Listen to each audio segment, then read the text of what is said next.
നമസ്കാരം, ഞാൻ ബിന്ദു ടീച്ചർ. നമ്മുടെ ചാനലിലേക്ക് എല്ലാവർക്കും സ്വാഗതം. ഹൈസ്കൂൾ ഹയർ സെക്കൻഡറി ക്ലാസ്സുകളിലെ മലയാള പാഠഭാഗങ്ങളുടെ വിശദീകരണവും പഠന പ്രവർത്തനങ്ങളുമാണ് നമ്മുടെ ചാനലിൽ ഉൾപ്പെടുത്തിയിട്ടുള്ളത്. ഇതുവരെ സബ്സ്ക്രൈബ് ചെയ്തിട്ടില്ലാത്തവർ തീർച്ചയായും സബ്സ്ക്രൈബ് ചെയ്യണം. വീഡിയോ കണ്ടതിന് ശേഷം ഇഷ്ടപ്പെട്ടാൽ ലൈക്ക് ചെയ്യുകയും കമൻറ്റ് ബോക്സിൽ അഭിപ്രായങ്ങൾ രേഖപ്പെടുത്തുകയും ചെയ്യുക. കൂട്ടുകാർക്ക് കൂടി ഷെയർ ചെയ്യാൻ മറക്കരുത്.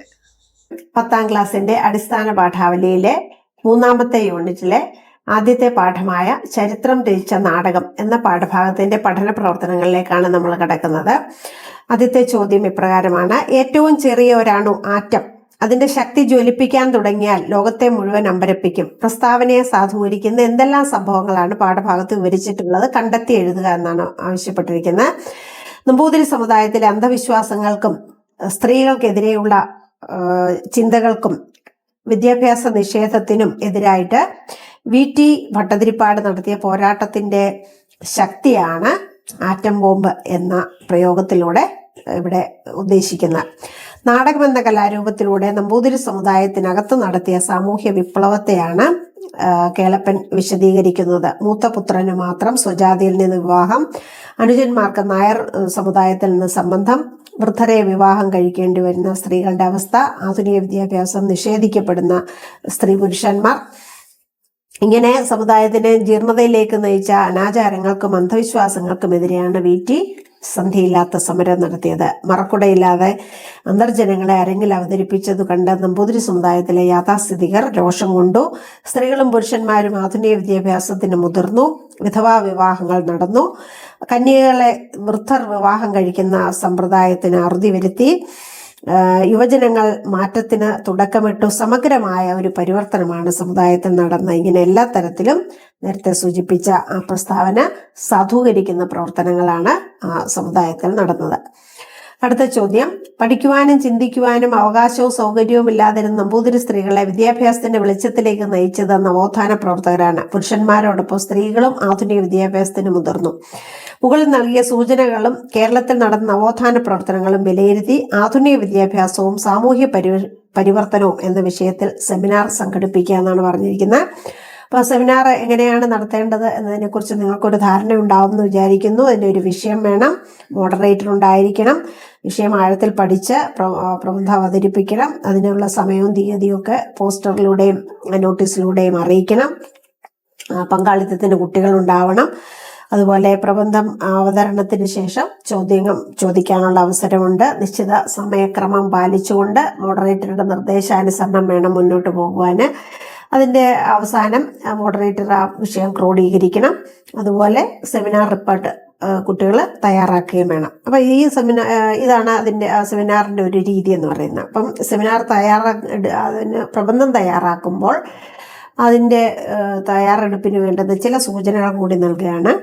അപ്പം ആദ്യ കാലഘട്ടത്തിലെ വിദ്യാഭ്യാസ രീതി അവിടെ പരാമർശിക്കാം. അതുപോലെ ശൂദ്രന്മാർ എന്ന് കരുതിയിരുന്ന വിഭാഗത്തിന് അക്ഷരാഭ്യാസം ലഭിച്ചിരുന്നില്ല. പിന്നോക്ക ജാതിക്കാർക്ക് വിദ്യാഭ്യാസം നിഷേധിച്ചിരുന്നു. സ്ത്രീകൾക്ക് വിദ്യാഭ്യാസം നിഷേധിച്ചിരുന്നു. അതുപോലെ ആധുനിക വിദ്യാഭ്യാസം നടപ്പിൽ വന്ന കാലഘട്ടത്തെ സൂചിപ്പിക്കാം. ഇംഗ്ലീഷ് വിദ്യാഭ്യാസവും അതുപോലെ മിഷണറിമാരുടെയും വിദേശികളുടെയും ബ്രിട്ടീഷുകാരുടെയും ഒക്കെ വിദ്യാഭ്യാസ പ്രവർത്തനത്തിലുള്ള പങ്ക്, സ്വാധീനം, ഇതൊക്കെ സൂചിപ്പിക്കാം. പിന്നെ സാമൂഹ്യ പരിഷ്കർത്താക്കളായ അയ്യങ്കാളി ഉൾപ്പെടെയുള്ള ആളുകൾ വിദ്യാഭ്യാസത്തിന് വേണ്ടി നടത്തിയ സമരങ്ങൾ, ശ്രീനാരായണ ഗുരു, ചട്ടമ്പി സ്വാമികൾ തുടങ്ങിയവർ നടത്തിയ സമരങ്ങൾ, അതുപോലെ നമ്പൂതിരി സമുദായത്തിൻ്റെ പരിഷ്കരണത്തിന് വേണ്ടി വി.ടി. നടത്തിയ സമരങ്ങൾ, അതുപോലെ ആധുനിക വിദ്യാഭ്യാസത്തിൻ്റെ മേന്മകൾ, പിന്നെ അന്ധവിശ്വാസങ്ങളെയും കാലഹരണപ്പെട്ട സാമൂഹ്യമായ ഓരോ ആചാരങ്ങളെയും ഒക്കെ ചോദ്യം ചെയ്യുന്നത്, അതുപോലെ ശാസ്ത്രീയമായ ഒരു വീക്ഷണം ഉണ്ടാക്കാനുള്ള യത്നങ്ങൾ, അതുപോലെ സ്ത്രീ പുരുഷ സമത്വം എന്നുള്ളൊരു സാമൂഹ്യ ബോധം ആളുകളിൽ ഉണ്ടായത്, ഇതൊക്കെ നമുക്ക് ഈ സെമിനാറിൽ ഉൾപ്പെടുത്തേണ്ടതാണ്. അതിനുശേഷം സെമിനാർ റിപ്പോർട്ട് തയ്യാറാക്കുകയും ചെയ്യുക. നമുക്ക് അടുത്ത ചോദ്യത്തിലേക്ക് കടക്കാം. നമ്പൂതിരി സമുദായത്തെ ബാധിച്ച വ്യാധിക്ക് ഒരു വിദഗ്ധനായ വൈദ്യനെ പോലെയാണ് വി.ടി. ചികിത്സ നടത്തിയത്. ദീർഘനിദ്രയിൽ നിന്ന് സമുദായത്തെ ഉണർത്തുവാൻ ഒരു വിദ്യുത് പ്രസരം തന്നെ വേണമെന്ന് അദ്ദേഹം ഉറച്ചു. ഇത് കേളപ്പന്റെ വാക്കുകളാണ്. VT കാലത്തിന്റെ സന്ദേശം മനസ്സിലാക്കിയിരുന്നു. VT ചുമരെഴുത്തുകൾ വായിച്ചിരുന്നു. VT ശ്രീനാരായണ ഗുരുവിന്റെ സന്ദേശം ഉൾക്കൊണ്ടിരുന്നു. അയ്യപ്പന്റെ ആഹ്വാനം കേട്ടിരുന്നു. ഇന്ത്യയിൽ നടന്ന സ്വാതന്ത്ര്യ സമരത്തിൽ പങ്കെടുത്തിരുന്നു. VT മരിച്ചു, VT ജീവിക്കുന്നു. പവൻ. നിരീക്ഷണങ്ങൾ ശ്രദ്ധിച്ചല്ലോ. സമത്വസുന്ദരമായ സമൂഹത്തിന്റെ സൃഷ്ടിക്കായി നടന്ന ഇത്തരം പ്രവർത്തനങ്ങൾ നാം തുടരേണ്ടതല്ലേ? അവസര സമത്വവും സാമൂഹ്യ നീതി ഉറപ്പുവരുത്താൻ നമുക്ക് എന്തെല്ലാം ചെയ്യാൻ കഴിയുമെന്നാണ് ചോദ്യം. നമുക്കറിയാം, അന്ധവിശ്വാസങ്ങളും അനാചാരങ്ങളും വിദ്യാഭ്യാസ നിഷേധവും സ്ത്രീവിരുദ്ധതയും ഒക്കെ ഒരു രോഗമായി ബാധിച്ചിരുന്ന നമ്പൂതിരി സമുദായത്തെ ഉണർത്താനാണ് VT അദ്ദേഹത്തിന്റെ പ്രവർത്തനങ്ങൾ ആരംഭിച്ചത്. അതിനു വേണ്ടിയാണ് ആ നാടകത്തിന് രൂപം കൊടുത്തത്. അടുക്കളയിൽ നിന്ന് അരങ്ങത്തേക്ക് എന്ന് പറയുന്ന ഈ നാടകം നമ്പൂതിരി സമുദായത്തിന്റെ അകത്തളങ്ങളിൽ ഒരു ആറ്റം ബോംബ് പോലെ ചെന്ന് പതിക്കുകയും വലിയ കൊള്ളിളക്കങ്ങളും പൊട്ടിത്തെറികളും ഉണ്ടാക്കുകയും ചെയ്തു. വിദ്യുത് പ്രസരം പോലെ അത് എല്ലാവരിലും പ്രകമ്പനം ഉണ്ടാക്കി. അത്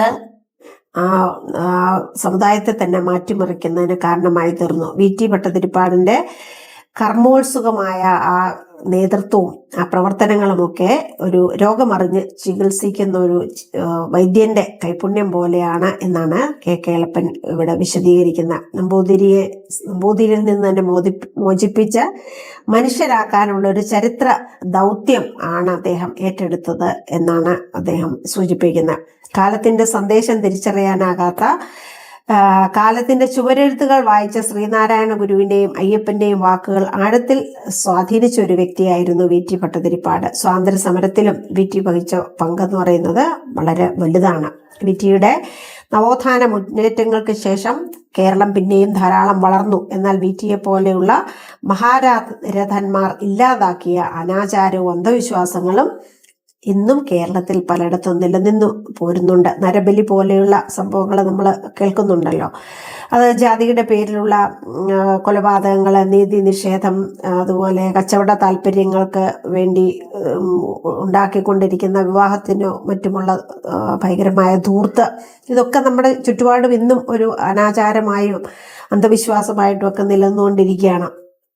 അപ്പം ഇതിന് എതിരെ സാമൂഹ്യമായ ശക്തമായ ഇടപെടലുകൾ ആവശ്യമുണ്ട്.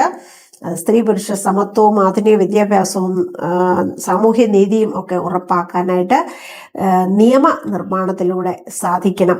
അതുപോലെ തന്നെ സാഹിത്യ സൃഷ്ടികളും മറ്റ് കലാരൂപങ്ങളൊക്കെ ഉപയോഗിച്ച് വിമർശിക്കേണ്ടടുത്ത് വിമർശിക്കാനുള്ള സാധ്യതകളും ഉപയോഗപ്പെടുത്തണം എന്നാണ് പറയാനുള്ളത്. അടുത്ത 4ാമത്തെ ചോദ്യം, കേരളത്തിലെ പ്രസിദ്ധരായ നവോത്ഥാന നായകരുടെ ചിത്രങ്ങൾ പ്രഭാഷണങ്ങളെ ഉൾപ്പെടുത്തി പ്രധാന സന്ദേശങ്ങൾ ഇവയെല്ലാം ഉൾപ്പെടുത്തിക്കൊണ്ട് ഒരു ഡിജിറ്റൽ ആൽബം തയ്യാറാക്കാനാണ് പറഞ്ഞിരിക്കുന്നത്. അതിൽ ആ ഡിജിറ്റൽ ആൽബം തയ്യാറാക്കുന്നതിന് ചിലരുടെ ഒരു പേരുകൾ മാത്രം സൂചിപ്പിക്കുകയാണ്. കേരള നവോത്ഥാനത്തിന് വലിയ സംഭാവന നൽകിയ നിരവധി വ്യക്തിത്വങ്ങളുണ്ട്. അതിൽ ചിലരുടെ പേരുകൾ മാത്രമാണ് സൂചിപ്പിക്കുന്നത്. തൈക്കാട് അയ്യാസ്വാമി, അദ്ദേഹത്തിൻ്റെ കാലഘട്ടം എന്ന് പറയുന്നത് 1814 മുതൽ 1909 വരെയാണ്. അദ്ദേഹം വലിയ പണ്ഡിതനും യോഗാചാര്യനും ഗ്രന്ഥകാരനുമൊക്കെ ആയിരുന്നു. ശ്രീനാരായണ ഗുരുവിൻ്റെയും ചട്ടമ്പി സ്വാമികളുടെയും ഗുരുവും കൂടിയായിരുന്നു അദ്ദേഹം.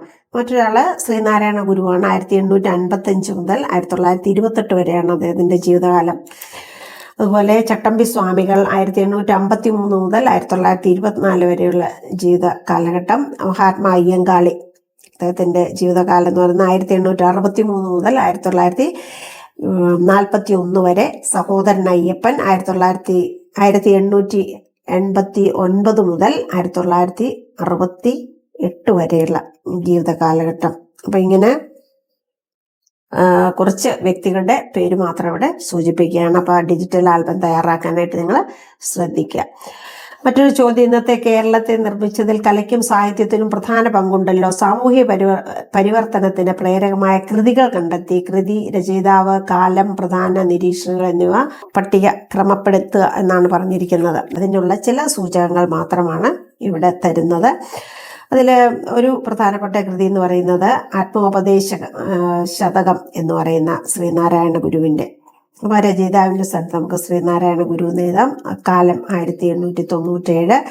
പ്രധാന നിരീക്ഷണം എന്ന് പറയുന്നത് ആത്മാവിനെയും മോക്ഷത്തെയും കുറിക്കുന്ന ഒരു ദാർശനിക കൃതി.